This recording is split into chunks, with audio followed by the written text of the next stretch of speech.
Face میں یہ سورہ نازل ہوا ہے، تو اس وجہ سے وہ ٹائم جو تھا وہ بہت زیادہ تکالیف کا ٹائم تھا، جو صحابہ کو ایک فزیکل ٹارچر بھی سٹارٹ ہو گیا تھا صحابہ کے ساتھ میں، کہ ان کو مارا پیٹا بھی جاتا تھا، ذہنی طور پہ بھی ان کو تنگ کیا جاتا تھا، کیونکہ اعلان ہو چکا تھا نبوت کا اور دین کا، تو وہ اس چیز کو ماننے کے لیے تیار نہیں تھے۔ یہودیوں کے پاس گئے، جب ڈسکس کیا تو ان لوگوں نے کہا کہ آپ جا کے یہ سوال کریں نبی علیہ الصلوۃ والسلام سے، اگر وہ اس کا جواب دے دیں تو پھر آپ سمجھ لیں کہ یہ من جانب اللہ نبی ہے۔ تو ہم نے اب تک جو کیا تھا اوپر سے آیتیں جو ہم کرتے آئے تھے کہ نبی علیہ الصلوۃ والسلام دعوت دے رہے ہیں، کفار مکہ کو دعوت دے رہے ہیں، جیسے ہی وہ دعوت دینا شروع کیے تھے تو اب وہاں پر سے انکار شروع ہو گیا تھا ان لوگوں کا، تو بہت زیادہ تکلیف ہوتی تھی، اور وہ جو انکار کرتے تھے اس کے اوپر بھی اللہ تعالیٰ فرما رہے، اللہ تعالیٰ جیسے پہلی آیت سے فرما رہے ہیں کہ ان کو آپ دعوت دیجیے۔ اور جب وہ لوگ کس چیز کی، سب سے پہلے نبی کیوں آتے ہیں دنیا میں؟ نبی کو بھیجا جاتا ہے اسی وجہ سے کہ امت کو دعوت دے ان چیزوں کی جس کی طرف اللہ سبحانہ وتعالیٰ بلا رہے ہیں، من جانب اللہ جو احکامات ہوتے ہیں ان کی دعوت دینے کے لیے کہا جاتا ہے۔ جب دعوت دی جاتی ہے تو پھر انکاری بھی ہوتے ہیں، اقراری بھی ہوتے ہیں، ایک گروہ ہوتا ہے جو انکار کرتا ہے، ایک گروہ ہوتا ہے جو اقرار کر لیتا ہے، اور ایک درمیانی گروہ ہوتا ہے جو سکوت اختیار کر کے صرف دیکھتا رہتا ہے، جج کرتا رہتا ہے کہ یہ صحیح کر، جو جن لوگوں نے انکار کیا ان کے ساتھ کیا ہو رہا ہے، جن لوگوں نے اقرار کیا ان کے ساتھ کیا ہو رہا ہے۔ بہت سارے لوگ ایسے تھے جو منتظر تھے ریزلٹس دیکھنے کے، اس کے بعد میں وہ ایمان لے آئے، اور بہت سارے لوگ کہتے تھے کہ نہ ہمیں انکار کرنا ہے نہ ہمیں اقرار کرنا ہے، بس ہم اپنی جگہ اپنے دین پر قائم رہیں گے۔ تو یہ سارے کلاسز ہوتے تھے اس دور میں بھی۔ اب نبی علیہ الصلوۃ والسلام کی اللہ تعالیٰ کی وحدانیت ثابت کرنے کے بعد میں نبی علیہ السلام کی رسالت ثابت کی، پھر کتاب کے بارے میں فرمایا کہ اس میں کوئی کجی نہیں ہے اور یہ قائم ہے اور رہنمائی کی کتاب ہے یہ۔ پھر اللہ تعالیٰ نے کیا فرما دیا کہ آپ ان کو ڈرائیں، ان لوگوں کو ڈرائیں جو انکار کرنے والے ہیں، اللہ تعالیٰ کے سخت عذاب سے ان کو ڈرائیں جو ہماری طرف سے یعنی من جانب اللہ ہوگا، اور خوشخبری دیں۔ جب ڈرانے کی بات آتی ہے، جہاں کہیں بھی ڈرانے کی بات آتی ہے تو وہاں خوشخبری کی بھی بات آ جاتی ہے کہ ان مومنوں کو جنہوں نے نیک عمل کیے تھے ان کے لیے اچھے اجر کا ان کو خوشخبری سنا دیجیے، جو اچھا اجر ہے۔ ہم نے کہا تھا، ہم نے دیکھا کہ تفسیر کے تشریحات میں ہم نے دیکھا کہ وہ جنت کے بارے میں بھی ہے، اور اللہ سبحانہ وتعالیٰ نے جب جنت کی بات کر دی تو ماکثین فیہا ابدا فرما دیا کہ وہ اس جنت پہ ہمیشہ رہیں گے، اور ہر روز وہ ان کے فیلنگز کی بھی تجدید ہوتی رہے گی، ان کے احساس بھی وہاں کم نہیں پڑیں گے، خوشی بھی کم نہیں ہوگی، ہر روز ان کو نئی نئی نعمتیں ملتی رہیں گی۔ پھر اللہ تعالیٰ نے فرما دیا کہ ان لوگوں کو ڈرائیے، عام طور پہ کہہ دیا کہ سب کو، ان گنہگاروں کو جو اللہ کی بات نہیں مانتے ان کے لیے عذاب سے ڈرا دیجیے، اور ان کو خوشخبری دے دیجیے جو نیک ایمان لائے اور نیک عمل کرتے رہے۔ پھر خاص اللہ تعالیٰ نے فرمایا کہ ان لوگوں کو ڈرائیں جنہوں نے اللہ کے ساتھ بیٹے کو ابنیت کے عقیدے کے اوپر قائم رہتے ہیں، جو وہ کہتے ہیں کہ اللہ تعالیٰ نے اپنا بیٹا بنا لیا یا اولاد بنا لی، بلکہ ولد کا ہم نے کل کیا تھا کہ ولد بیٹے اور بیٹیاں دونوں کے لیے استعمال ہوتی ہیں، اولاد کے لیے استعمال ہوتا ہے۔ تو نصرانی جو تھے وہ عیسیٰ علیہ السلام کو اللہ کا بیٹا مانتے تھے، اور یہود جو تھے وہ عزیر علیہ السلام کو اللہ تعالیٰ کا بیٹا مانتے تھے، اور جو مشرکین مکہ تھے، خاص الخصوص مشرکین مکہ جو تھے، وہ جتنے بت تھے ان کو اللہ کی بیٹیاں یعنی ملائکہ کے وہ بت بناتے تھے اور ان کو اللہ کی بیٹیاں مانتے تھے۔ تو اللہ تعالیٰ نے ان سب کی بھی نفی فرما دی، اور آگے اللہ تعالیٰ نے فرما دیا کہ یہ ساری باتیں کرتے کیوں ہیں اصل میں؟ کیونکہ یہ کہتے تھے، ان کو تو اللہ سبحانہ وتعالیٰ خود اس کے اوپر سٹامپ لگا رہے ہیں کہ ان کو علم نہیں ہے کسی چیز کا، نہ ان کے آباء و اجداد کو تھا۔ یہ تو کہتے تھے کہ ان کی جو دلیل ہوتی تھی نا، وہ یہ کہتے تھے ہم نے اپنے آباء و اجداد کو یہ عمل کرتے ہوئے سنا ہے۔ جب کوئی کسی کو روکا جاتا ہے گناہ سے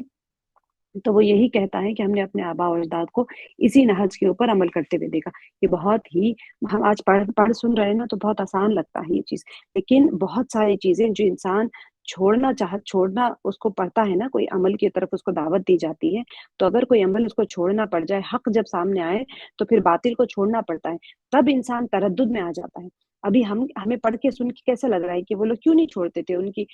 باطل عقائد کو، لیکن اگر کوئی چیز ہمارے اوپر آ جائے، ایسا ماحول آ جائے، تو ہر انسان تردد میں پڑ جاتا ہے کہ کیا ہم صحیح ہیں یا دعوت دینے والا صحیح ہے؟ کہ اگر ہم صحیح ہیں تو ہمارے آباء و اجداد اسی کے اوپر عمل کرتے آئے، ان کو تو کچھ بھی نہیں ہوا، وہ تو آرام سے دنیا سے چلے گئے، وہ تو کوئی عذاب میں نہیں مبتلا ہوئے تھے، تو دعوت دینے والا ممکن ہے کہ وہ غلط ہے، تو ہم اسی چیز کو فالو کریں گے جو ہمارے باپ دادا کرتے آئے، یعنی نسلوں سے جس چیز کے اوپر ہے وہی صحیح ہے۔ ایک ایسا ہردرمی بھی ہوتی تھی، بے شک سرداروں میں ہردرمی ہوتی تھی جو سمجھ رکھتے تھے، اور عوام جو ہوتی تھی وہ پریشان رہتی تھی کہ کیا کریں، ہمارے آباء و اجداد صحیح تھے یا ہم یہ جو دعوت دینے والے یہ صحیح ہے۔ تو اللہ تعالیٰ اس چیز کے اوپر مہر لگاتے ہوئے جب علم کا کہا جاتا ہے تو اس چیز کی حقیقت کا ادراک ہوتا ہے، یعنی کہ علم کے اللہ تعالیٰ، جسے ہم نے کل بھی کر لیا تھا کہ کسی چیز کی ذات کا ادراک کر لینے کو علم کہتے ہیں۔ تو اب کسی چیز کی ذات کا ادراک کرنے کے لیے آپ کو کچھ نہ کچھ تو دلیل چاہیے نا، تو اللہ تعالیٰ اس کی دلیلیں بھی دیتے چلے جاتے ہیں۔ یہ نہیں کہ ایسے ہی کہا جا رہا ہے کہ مان لو بس، اللہ تعالیٰ دلیلیں دے رہے ہیں۔ تو میں نے جیسے آپ لوگ کو بتایا تھا کہ جو کرامات یا معجزات ہوتے تھے وہ صادر ہونے کی وجہ یہ ہوتی تھی کہ موسیٰ علیہ السلام سے بھی کہا جاتا تھا کہ ٹھیک ہے آپ کوئی چیز ہمیں دکھا لو، آپ پہاڑ کو ہمیں یہ کر دو، اٹھا دو پہاڑ کو، ہم اللہ کو دیکھنا چاہتے ہیں۔ یعنی جب سمندر کے سامنے آئے ہم کیسے جائیں گے، اللہ تعالیٰ نے سمندر پھاڑ دیا۔ ان کے ساتھ میں فرعون کے ساتھ میں جب ایسا ہوتا تھا، فرعون کو بھی جب دعوت دی جاتی تھی تو ان کے اوپر بہت سارے عذاب آتے تھے۔ سب سے پہلا جو اللہ تعالیٰ نے معجزہ پھر موسیٰ علیہ السلام کو عطا کیا تھا وہ عصا کا تھا اور ید بیضا کا تھا۔ ان کا ہاتھ سفید چمکدار، بغیر کسی بیماری کے ان کا ہاتھ ایسے رہتا تھا جیسے وہ نکالتے تھے چمکدار اور سفید ہو جاتا تھا۔ یہ اللہ تعالیٰ نے ان کو معجزے عطا کیے تھے موسیٰ علیہ السلام کی، وہ سب سے بڑا معجزہ تھا۔ اور یہ ان کا جو عصا تھا، جیسے ہی وہ زمین پہ ڈالتے تھے وہ بہت ہی تیزی سے پھرنے والا سانپ بن جاتا تھا، اور ہاتھ لگائے تو سانپ عصا بن جاتا تھا۔ تو یہ سارا واقعہ موسیٰ علیہ السلام کا آپ کو بھی پتا ہوگا، جب آئے گا تفاصیل میں تو ہم کریں گے انشاءاللہ۔ لیکن معجزات اور کرامات اسی لیے پیش کی جاتی تھی، اور یہ اللہ کے ہاتھ پہ بھی جو کرامات سرزد ہوتی تھی، تو جب کفار یا کوئی ایسے لوگ آ کے سوال کرتے تھے کہ آپ دکھائیں ہمیں یہ کر کے اگر آپ سچے ہو تو، کیونکہ جو شک کرتا ہے وہ تو، جو تردد کرنا ایک چیز ہوتی ہے نا، انسان ہر در بھی کر کے پوچھ رہا ہے وہ تو کبھی بھی نہیں مانے گا، وہ تو صرف سامنے والے کو جھکانے کے لیے اور اپنے آپ کو سچا ثابت کرنے کے لیے آتا ہے۔ لیکن جو شک میں ہوتا ہے وہ دلیل پوچھتا ہے کہ اگر آپ سچے ہو تو کوئی دلیل دکھا دے۔ جیسے ہی ان کے سامنے دلیل آتی، کیونکہ ان کے پاس علم ہوتا ہے، ان کا دل نرم ہو چکا ہوتا ہے، لیکن وہ تھوڑا سا شک میں رہتے ہیں کہ پتہ نہیں یہ صحیح بھی ہے یا نہیں ہے، ہم جس چیز پہ چلتے آتے تھے وہ صحیح ہے یا یہ ان کا بھیجی ہوئی دین یہ جو پیش کر رہے ہیں وہ صحیح ہے، تو وہ اس وقت دلیل مانگتے تھے۔ تو جب اولیاء اللہ کے ہاتھ سے کرامات صادر ہوتی تھی یا نبیوں کے ہاتھ پہ معجزات صادر ہوتے تھے تو وہ فوراً ایمان لے آتے تھے۔ تو یہ جو معجزے اور کرامات ہیں، ان کی وجہ ایسے نہیں ہے کہ وہ اپنی کوئی بڑائی دکھانا چاہتے ہیں، صرف اسی وقت وہ صادر ہوتے تھے، اسی وقت اللہ تعالیٰ ان کے ہاتھ سے وہ معجزہ یا کرامات کرواتے تھے جبکہ دین کی دعوت ہو رہی ہو۔ سامنے والا جب آتا ہے پوچھنے کے لیے کہ آپ بتا دیں آپ سچے ہو تو یہ جو کوئی چیز کا حقیقت کا ادراک کرنے کے لیے یہ ایک طریقہ ہوتا تھا۔ ایک تو ویسے تو ساری چیزیں موجود ہوتی ہیں زمین و آسمان کے بیچ میں، تو اس کے علاوہ بھی اگر وہ مانگتے کوئی چیز تو اللہ سبحانہ وتعالیٰ صادر فرما دیتے تھے۔ تو اللہ تعالیٰ نے فرما دیا نہ تمہیں علم ہے نہ تمہارے آبا و اجداد کو علم ہے، جو یہ تو بہت ہی بڑی بات ہے جو تم اپنے منہوں سے نکالتے ہو، جو کہ وہ اللہ سبحانہ وتعالیٰ کہتے ہیں یہ تو صرف جھوٹ ہے، تمہارے پاس کوئی اس کی دلیل ہی نہیں ہے جو تم کہہ رہے ہو، یہ تو صرف جھوٹی باتیں جو تم اپنے سے من گھڑت باتیں کہہ رہے ہو کہ ہم ایسے کرتے ہیں ہم ایسے کرتے ہیں۔ پھر جب نبی علیہ الصلوۃ والسلام دعوت فرماتے تھے جا کے ان لوگوں کو، تو وہ لوگ ایمان نہیں لاتے تھے۔ جب ایمان نہیں لاتے تھے تو آپ بہت طریقوں سے دعوت دیتے تھے، قولی دعوت ہوتی تھی، فعلی ہوتی تھی، دن میں، رات میں، مجالس میں، خلوتوں میں، ہر طریقے سے دعوت دیتے تھے۔ جب وہ لوگ انکار کر دیتے تھے، حدیث کی قرآن پاک کو مانتے نہیں تھے، آیتوں کو من جانب اللہ نہیں مانتے تھے، تو آپ صلی اللہ علیہ وسلم کو بہت زیادہ رنج ہوتا تھا۔ ہم نے کل بقاء کا تشریح کی تھی کہ یہ کس طرح کا غم ہوتا تھا، اور ہم نے اسفا کا بھی کیا تھا، اپنے آپ کو ہلاک کر لینے کے معنی میں تھا، باقی اور نفس کا۔ اللہ تعالیٰ تسلی فرما رہے ہیں کہ کیا آپ اگر یہ ایمان نہیں لائیں گے، قرآن کے اوپر یہ باتیں نہیں مانیں گے، تو وہ جو ان کے آثار نظر آ رہے ہیں، ان کے جو چیزیں ہیں، کیا آپ اس کے پیچھے پڑھ کے اپنے آپ کو ہلاک کر لیں گے، یا پھر افسوس کرتے کرتے اپنے آپ کو ہلاک کر لیں گے، یا غم کرتے کرتے اپنے آپ کو ہلاک کر لیں گے؟ تو اللہ سبحانہ وتعالیٰ ان کو تسلی دیتے ہوئے فرماتے ہیں کہ آپ پریشان نہ ہو، یہ ایمان نہیں لائیں گے، آپ کو تو دعوت دینا آپ کا کام ہے۔ اگر یہ ایمان نہیں لائیں گے تو آپ سے سوال نہیں پوچھا جائے گا کہ یہ کیوں نہیں ایمان لے، لیکن کیونکہ وہ غم خواری ایسی ہوتی تھی، آپ صلی اللہ علیہ وسلم کو غم ایسا رہتا تھا امت کے لیے اور بنی آدم کے لیے، انسان ہے نا، نوع انسانی کے ساتھ میں اللہ کے نبی صلی اللہ علیہ وسلم کو غم اتنا زیادہ ہوتا تھا کہ راتوں میں بھی دعائیں کرتے تھے، دعوت دیتے تھے، دعا کرتے تھے، دعوت دیتے تھے، دعا کرتے تھے۔ تو وہ جو کیفیت رہتی تھی وہ اتنی سخت ترین رہتی تھی۔ اللہ تعالیٰ کے تو محبوب ہیں اتنے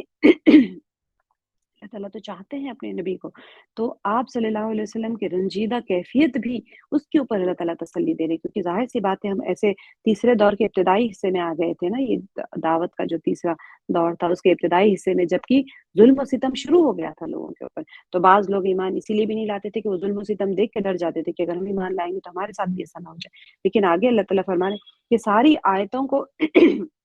غور کریں گے نا ایک ایک آیت کے اوپر، اسی سے پتہ چل جاتا ہے کہ جب اللہ سبحانہ و تعالیٰ کسی کو مضبوط کر لیتے ہیں پھر اس کے اوپر کوئی جو فتنے ہوتے ہیں وہ پھر اثر نہیں کرتے۔ اصل جو مقصد ہوتا ہے 10 آیتوں کا، جو دجال کے فتنے سے بچنے کا ہے، وہ اپنی ذات کو اللہ کے ساتھ جوڑ لینا ہے، اللہ کے ساتھ اپنے تعلق کو اتنا مضبوط کر لینا ہے۔ مقصد یہی ہے کہ چاہے کچھ ہو جائے، چاہے کیسی آزمائش آ جائے، اللہ سبحانہ و تعالیٰ جس کی محافظت کرتے ہیں وہ ہر فتنے سے بچ جاتا ہے۔ لیکن اس محافظت کے لیے کیا ضروری ہے کہ ہمارا تعلق اللہ سے مضبوط ہو جائے، اور وہ تعلق مضبوط ہونے کا جو ذریعہ ہے، اللہ سبحانہ و تعالیٰ نے فرما دیا کہ یہ کتاب ہے، یہ محکم ہے، یہ تمہارے دلوں میں ایمان کو اتارے گی، پیوست کرے گی، اور اس کے اوپر قائم و دائم کرے گی، کیونکہ یہ قیم خود کتاب خود قیم ہے۔ یہ انسان کو مضبوط بھی بناتی ہے اور یہ قائم بھی رکھتی ہے، سیدھی بھی ہے، سیدھی خود بھی ہے، اور دوسروں کو بھی سیدھا راستہ دکھاتی ہے۔ آگے اللہ تعالیٰ نے جو ہم نے آیت نمبر 7 میں کیا تھا، اِنَّا جَعَلْنَا مَا عَلَى الْأَرْضِ زِينَةً لَهَا لِنَبْلُوَهُمْ، اس آیت میں بھی اللہ تعالیٰ نے فرما دیا کہ یہ دنیا، یہ جو روئے زمین ہے یہاں کی، جیسے ہم بار بار اب تک کی صورتوں میں ڈسکس کرتے آئے ہیں کہ اس زمین کے اوپر جو کچھ بھی ہے، چرند پرند جو کچھ بھی ہے، یہاں کی نعمتیں ہیں، اچھی چیزیں ہیں، کھانے پینے کی آرام ہے، گھر ہے، ندیاں ہیں، چلے ہم تو گھر ہم نے بنائے، اللہ سبحانہ و تعالیٰ کی تخلیقات دیکھے، شجر ہے، حجر ہے، ندیاں بہ رہی ہیں، بارشیں ہو رہی ہیں، ہریالی ہے، کبھی ہریالی آ جاتی ہے، کبھی بیابانی ہو جاتی ہے، یہ سارا کچھ جو اللہ تعالیٰ نے کائنات تخلیق کی ہے نا، اللہ تعالیٰ کیا فرما رہے، اِنَّا بے شک، جعلنا یہ کچھ جو کچھ بھی زمین پہ بنا ہے نا، ما علی الارض زینۃ، اللہ تعالیٰ فرما رہے ہیں کہ یہ تو خوبصورتی ہے، زمین کے لیے خوبصورت، تمہارے لیے اللہ تعالیٰ نے ایک خوبصورت چیز بنا دی، زمین کو آراستہ کر دیا ہے۔ کیوں کیا ہے یہ سارا کچھ؟ کتنے واضح الفاظ میں اللہ تعالیٰ بتا رہے ہیں، لِنَبْلُوَهُمْ، تاکہ ہم آزمائیں، ایہم احسن عملا، کہ تم میں سے تاکہ ان لوگوں کو آزمائیں ان میں سے کون بہتر عمل کرنے والا ہے۔ ہماری آزمائش کے لیے ساری چیزیں ہیں۔ بہت ساری جگہوں پر تو اولاد بھی آزمائش ہے، کہ اولاد کے چکر میں ہی تو انسان اپنے ایمان کو کھو دیتا ہے نا، رشوت لیتا ہے، جھوٹ بولتا ہے، سارا کچھ اولاد کے لیے ہی تو کرتا ہے۔ اپنی نمازیں فوت کیوں ہوتی ہے؟ قضائی نماز کو چھوڑ دیتے ہیں، بچہ رو رہا ہے، بچے کو سنبھال رہے ہیں، بچے کو نہلا رہے ہیں، بچے کو دودھ پلا رہے ہیں، اور بچے کے اسکول کا ٹائم ہو رہا ہے، پیرنٹ ٹیچر میٹنگ ہوتی ہے، نماز چلی ہماری، ہمیں فکر نہیں ہوتی۔ کبھی کاروبار کے لیے ہم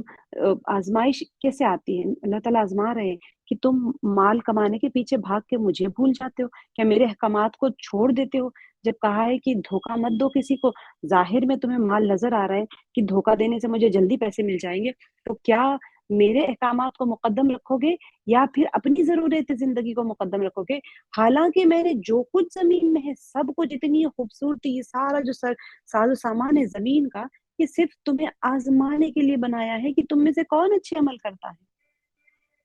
کتنی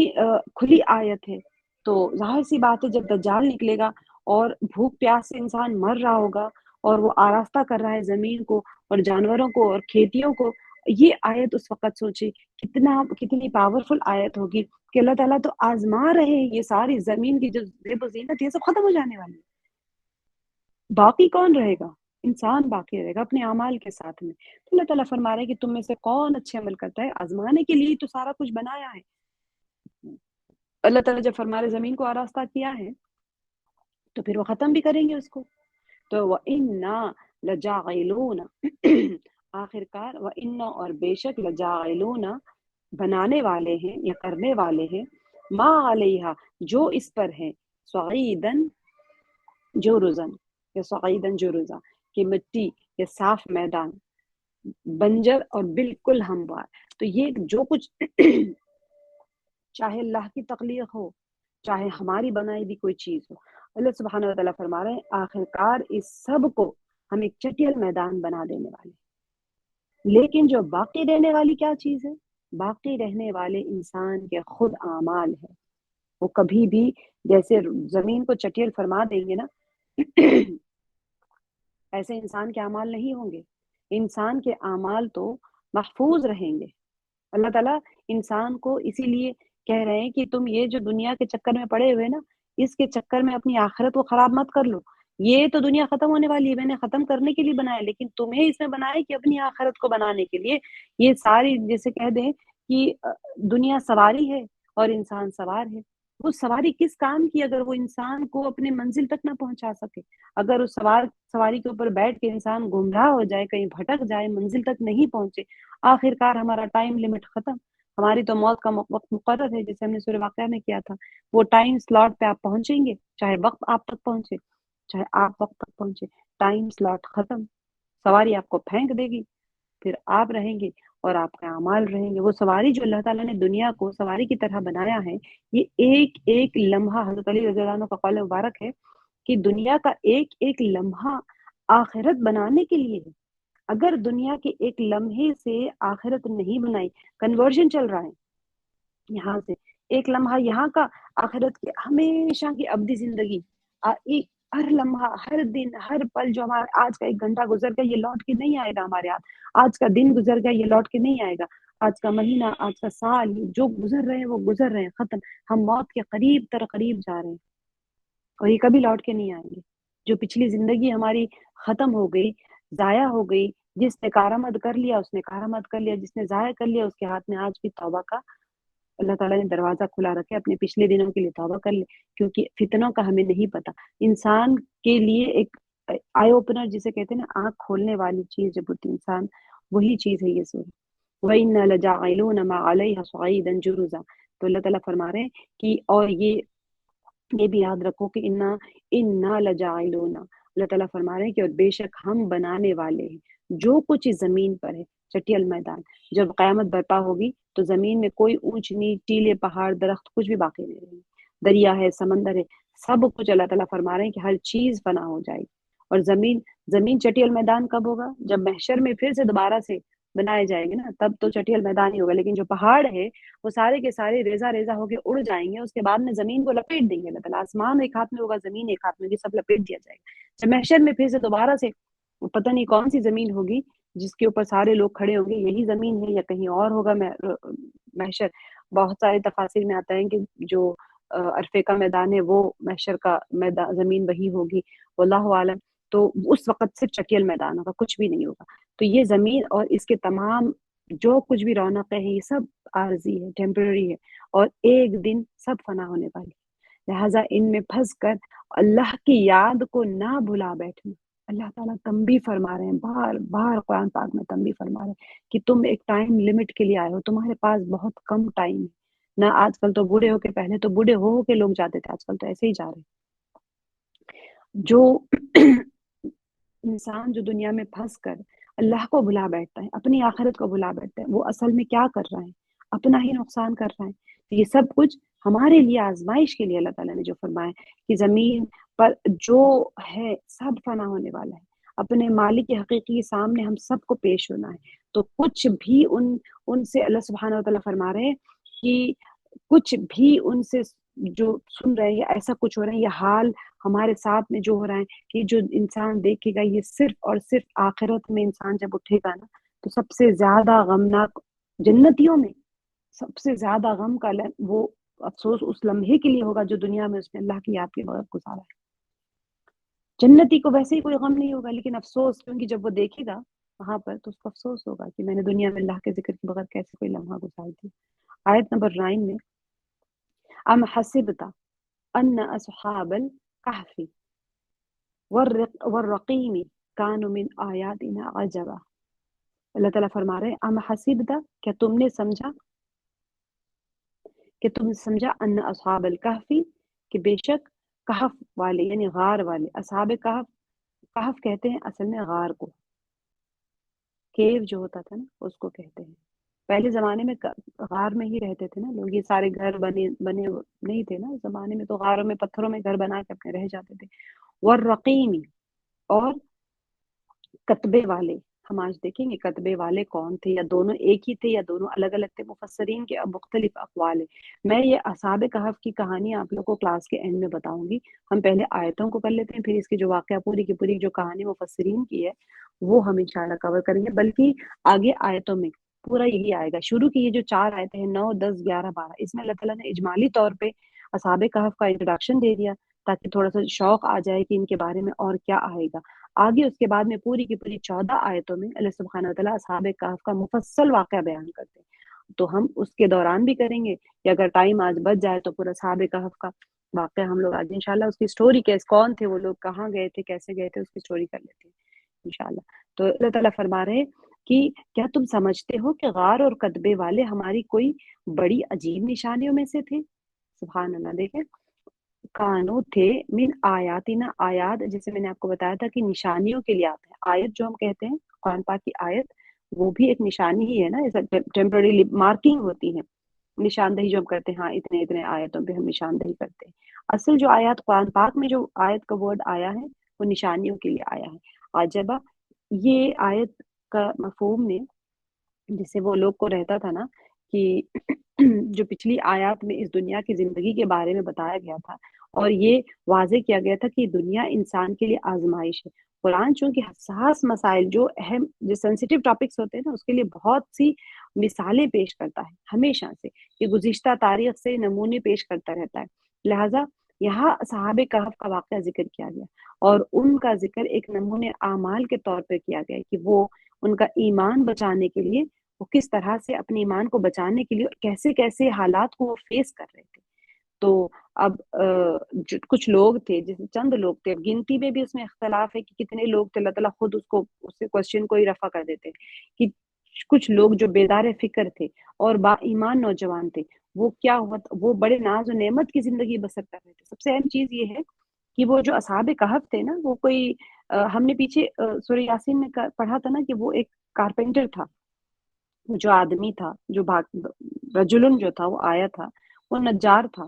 کارپینٹر تھا، ایک عام انسان تھا۔ لیکن اصحاب کہف جو تھے نا، یہ بہت ہی آسائش میں ناز و نعمت میں گزارنے والے لوگ تھے، بڑے مطلب پاپولر پرسنالٹیز جو تھے ٹاپ پر، ایک گاؤں میں، ایک شہر میں، ایک قصبے میں، ایک علاقے میں کوئی ایک بہت ہی فیمس پرسنالٹی جیسی ہوتی ہے تو اس کو سب جانتے ہیں۔ تو اصحاب کہف بھی بعض مفسرین نے فرمایا کہ بادشاہ کے جو کورٹیئرز ہوتے ہیں ان میں سے تھے، رعایا میں نہیں، جو عام لوگوں میں سے نہیں تھے، وہ بڑے پوسٹ پہ رہنے والے لوگ تھے، اچھے پوسٹ ہولڈ کرنے والے لوگ تھے۔ تو وہ لوگ بڑے ناز و نعمت کی زندگی بسر کر رہے تھے، انہوں نے اپنے عقیدے کی حفاظت اور اپنے زمانے کے طاغوت سے مقابلہ کرنے کے لیے ان سب نعمتوں کو ٹھوکر مار دی، پہاڑ کی غار میں جا کے پناہ لے لی، وہ غار کہ جس میں کچھ بھی نہیں تھا۔ آپ سوچے غار میں تو روشنی بھی نہیں ہوتی،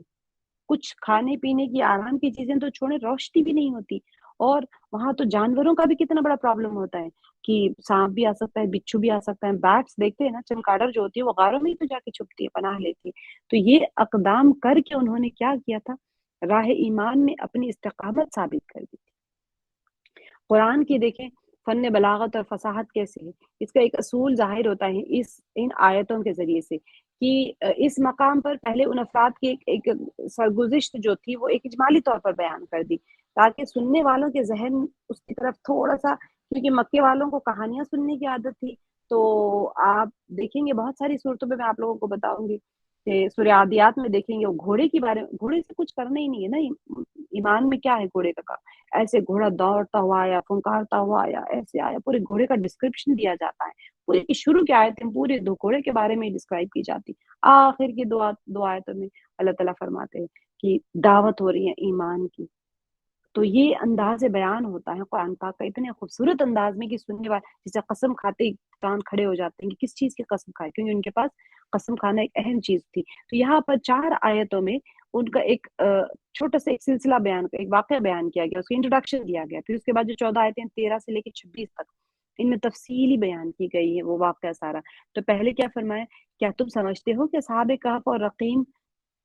کون تھے؟ یہ ہماری عجیب آیات میں سے تھے۔ اب کیوں یہ اللہ تعالیٰ فرما رہے، میں نے آپ کو بتایا تھا استفہام جب آتا ہے، ام بھی استفہام ہے، کیا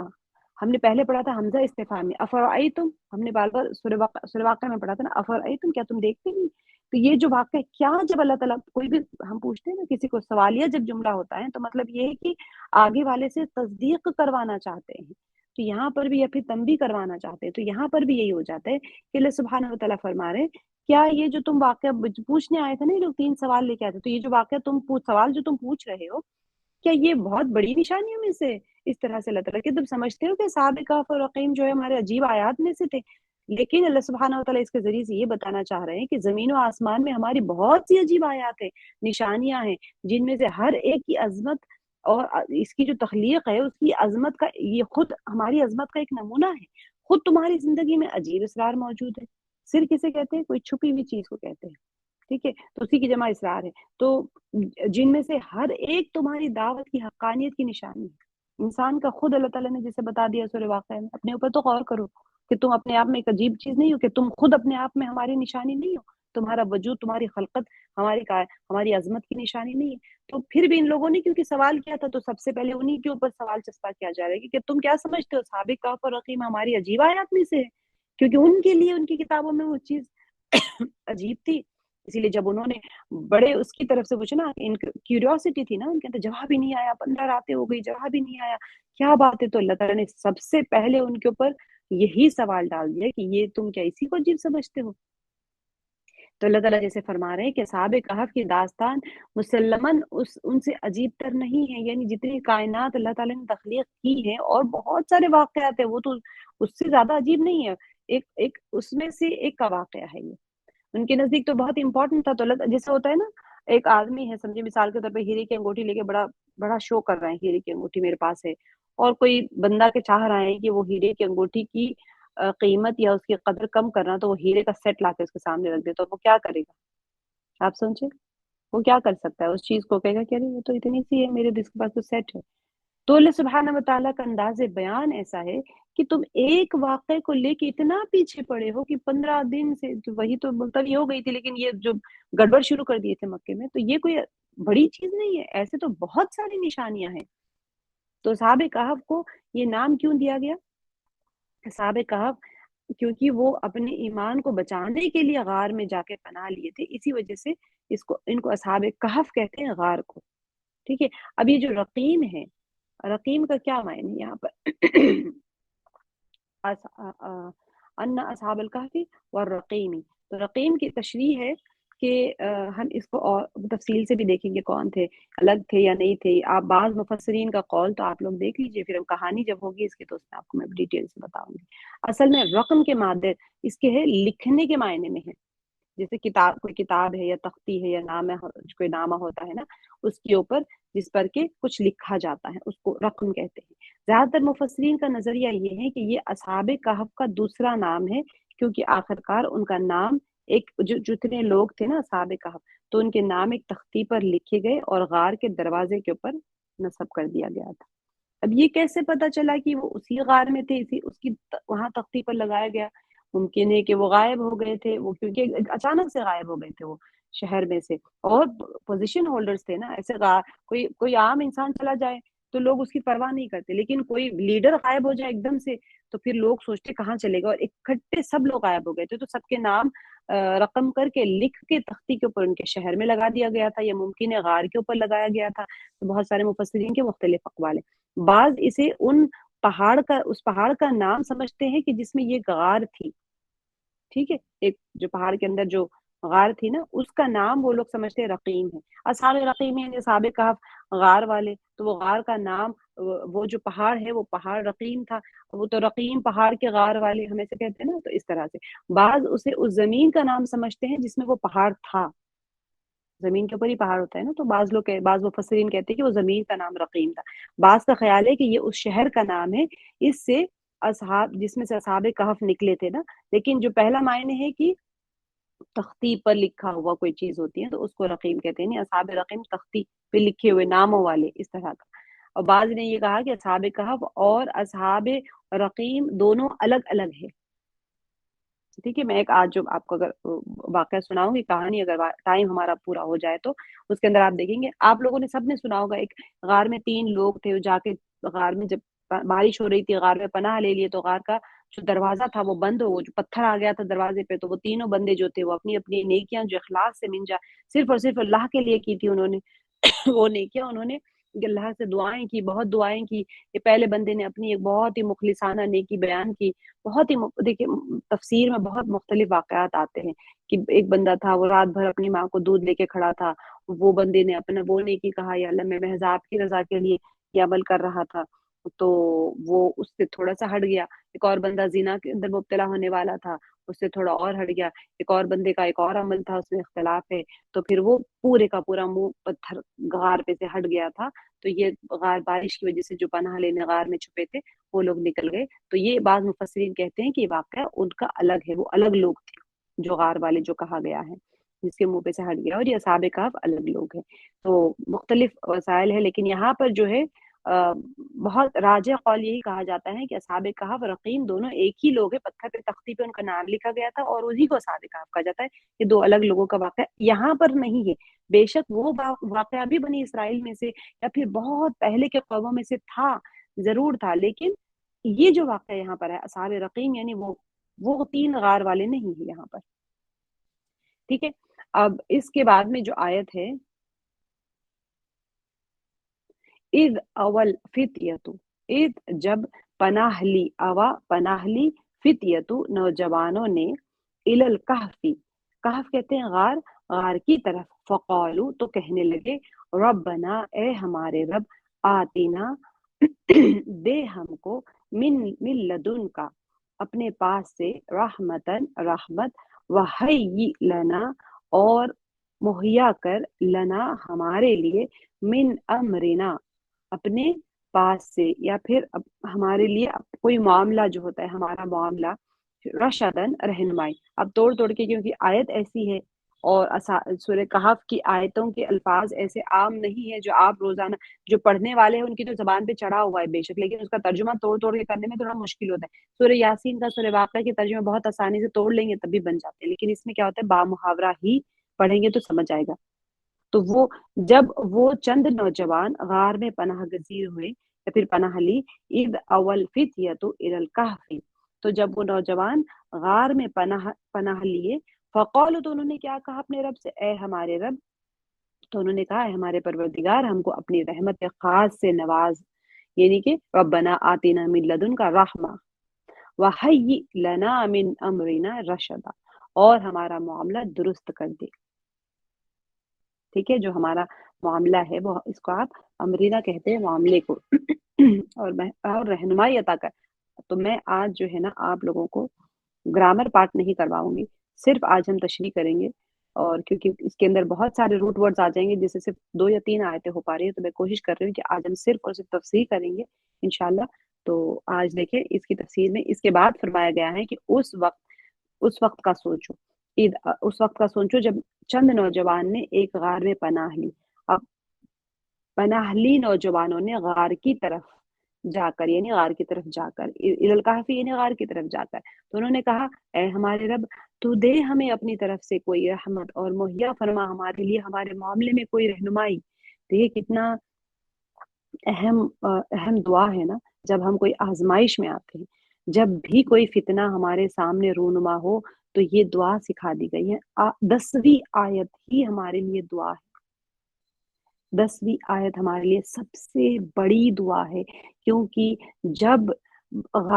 اصحاب کہف جو تھے ان لوگوں کے پر ایمان کی آزمائش آئی، تو ان لوگوں نے کیا مانگا اللہ تعالیٰ سے؟ اللہ تعالیٰ سے انہوں نے مانگا فقال ربنا آتینا من لدنک رحمتا وہیئ لنا من امرنا رشدا۔ یہ دعا یاد کر لیجئے سب لوگ، اور کیونکہ یہ اصحاب کہف کی دعا تھی،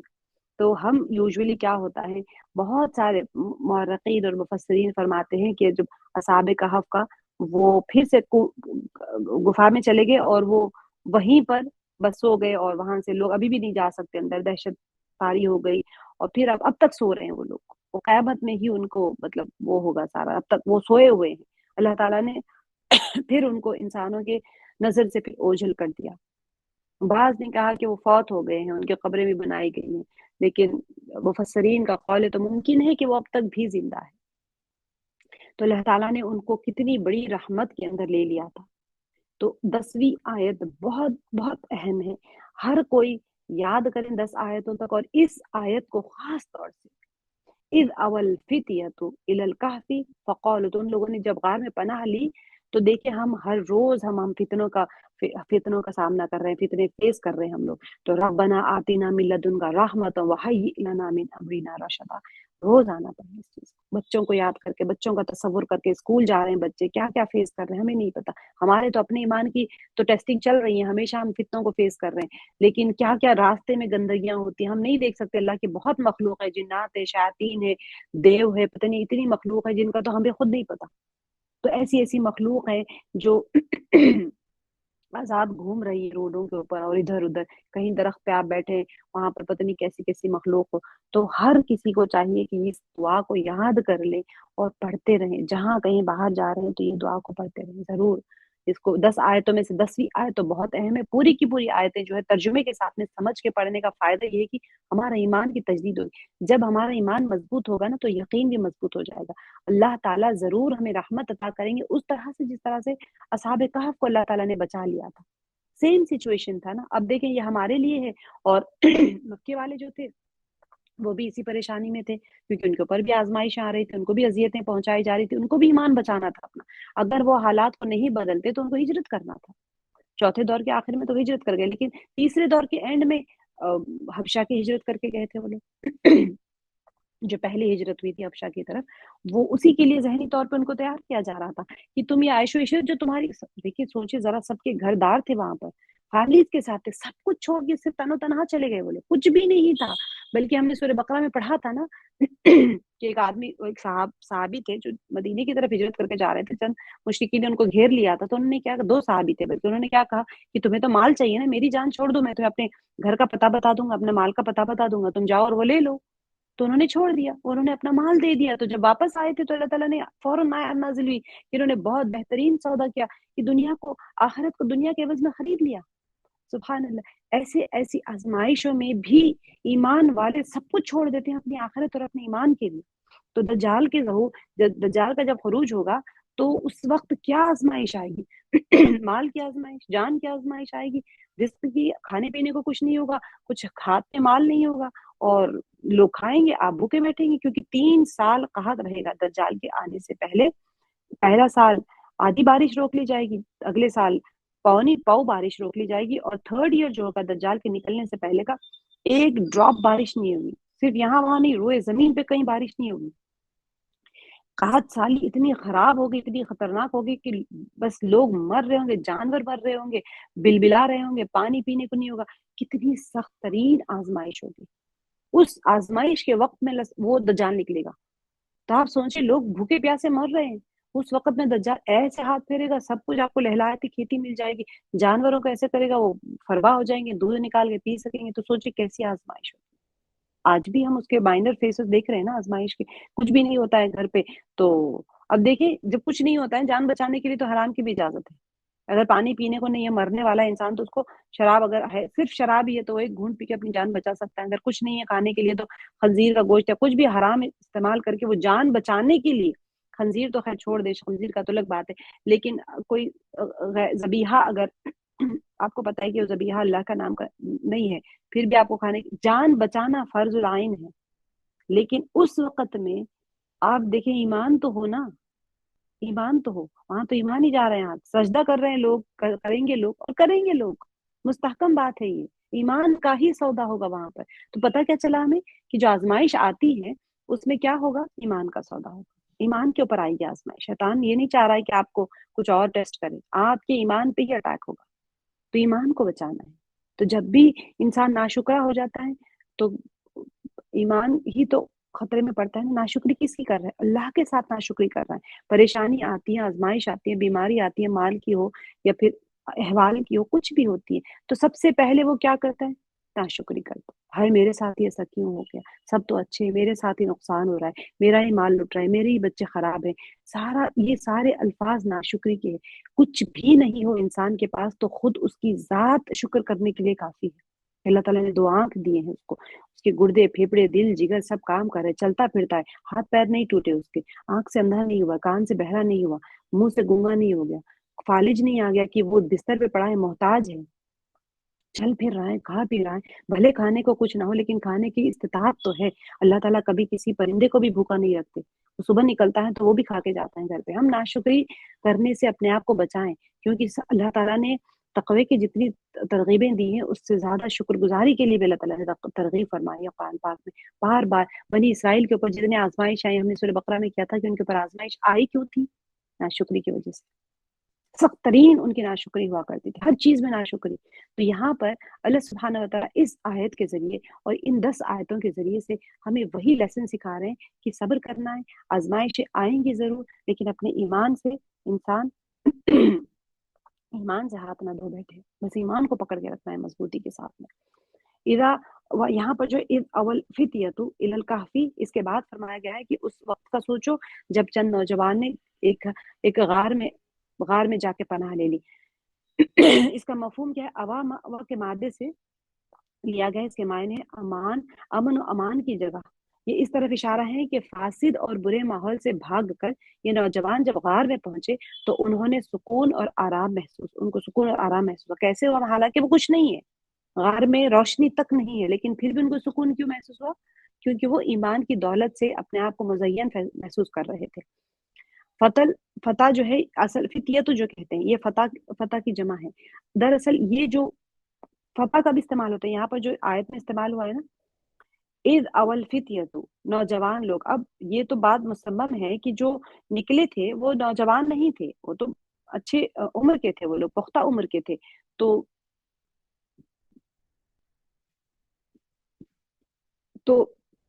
کبھی کبھار کیا ہو جاتا ہے، بڑی عمر والوں کے لیے، ان افراد کے لیے بھی یہ لفظ استعمال ہوتا ہے، یہ فتح یا فتیۃ جو استعمال ہوتا ہے وہ اس لیے استعمال ہوتا ہے کہ ان کی جوان مردی یا اس طرح کے ظاہر کرنے کے لیے نہیں ہے، بلکہ ان کی وہ لوگ جو حق کے لیے ڈٹ جانے اور حق کے لیے، حق کی خاطر اپنے آپ کو قربان کرنے والے ہوتے ہیں نا، تو ان کا ایمان اصل میں اس معیار کا ہے۔ جو جوان مرد انسان کے پاس میں طاقت ہوتی ہے، قوت ہوتی ہے، جمال ہوتا ہے، یہ ساری چیزیں جو ہوتی ہیں نا، یہ ظاہری ہوتی ہیں، جوانی ظاہری ہوتی ہے نا۔ لیکن جب یہ فتیتو ورڈ استعمال ہو یا فتح لفظ استعمال ہوتا ہے، اگر کوئی بڑی عمر والوں کے لیے استعمال ہوتا ہے تو وہ ان کی ایمان کی کیفیت کے لیے استعمال ہوتا ہے، کہ وہ اپنے آپ کو ایمان کی خاطر وہ ڈٹے ہوئے ہوتے ہیں، یا پھر اللہ تعالیٰ کے، یا پھر حق جب ہوتا ہے، حق کی خاطر اپنے آپ کو سر قم تسلیم کرنے کے لیے وہ موجود ہوتے ہیں ہمیشہ۔ اصحاب کہف پکی عمر کے تھے، اصحاب کہف جو ہے پکی عمر کے تھے، لیکن اللہ سبحانہ وتعالیٰ نے انہیں الفتیہ تو کہا، اس لیے کہ وہ اللہ پر ایمان رکھتے تھے۔ جو اللہ پر ایمان رکھتا ہو اور تقوی اختیار کیے ہوئے ہو، اللہ سبحانہ وتعالیٰ خود اس کو وہ اس ٹیگ نیم سے پکارتے ہیں، بلاتے ہیں۔ فقالو، ان لوگوں نے کیا کہا، ربنا آتینا من لدنک رحمہ، جب وہ ہر طرف سے مایوس تھے انہوں نے بارگاہ الہی کا رخ کیا اور عرض کی، پروردگار ہمیں اپنی رحمت سے پہراوا کر، رحمت عطا کر۔ من لدن کا رحمہ، اس کا مفہوم یہی اس کا مفہوم یہ ہے کہ تیری طرف سے رحمت۔ یہ تعبیر اس طرف اشارہ ہے کہ جب انہوں نے غار میں پناہ لی تو دیکھا کہ کچھ ان کے پاس نہیں ہے، وہاں پر تمام ظاہری اسباب بیکار ہو گئے، ایسے میں انہیں صرف رحمت الہی کی امید تھی۔ وَحَيِّ لَنَا من امرنا رشدا، اور ہمارے لیے راہ نجات پیدا کر دے، ایسی راہ کہ جس سے ہمیں اس تاریک مقام سے چھٹکارا مل جائے۔ اب دیکھیں، تاریکی دو طریقے کی تھی، ایک تاریکی ظلمت کی تھی جو کفر کا ظلمت اور شرک کی ظلمت تھی، اور ایک روشنی جو تھی وہ ایمان نور کا، یعنی ایمان کا نور تھا۔ تو اللہ سبحانہ وتعالیٰ وہ لوگ پوچھ رہے کہ اللہ ہمارے لیے راہ نجات پیدا کر دے، حی لنا من امرنا رشدا، ایسی راہ کہ جس سے ہمیں اس تاریک مقام سے چھٹکارا مل جائے اور تیری رضا کے قریب کر دے، ایسی راہ کہ جس میں خیر اور سعادت ہو اور ذمہ داری ادا ہو جائے۔